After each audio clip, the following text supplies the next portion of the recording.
Ang naka-importante itang dadalawan da ka. Lalong-lalo na po atang masakit ka.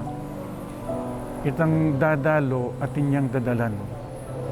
Dalawan, inya mo lalawan, ngunit inyang dadalan.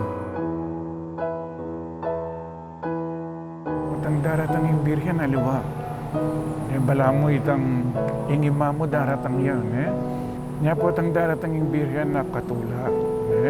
At lalong-lalo na kaya bening kayang anak, Santo Cristo del Perdon, at ang timurin ng San Jose, potang daratang lam makapangilabot. Alwa ka pa ng daman, masaya. Huling potang ating dadalo, masaya ka. Nyapin, sumusto ti San Jose, igpang talaiwi ng Jesus ating Birhen Maria, dala deketi. Eda kami mulawen ng Birhen ng Puy San Jose, eda kami mulawon, nung eda dala ding anak da.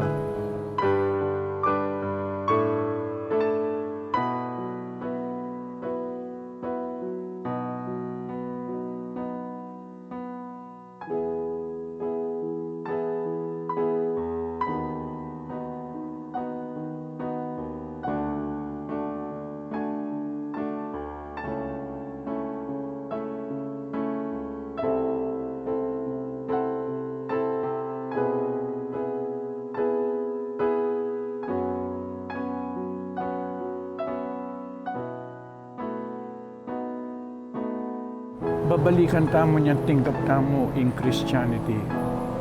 Nyapin atin tamong tinggap, kay ba't nanita itang tinggap tamo, kailangan i-share tamo.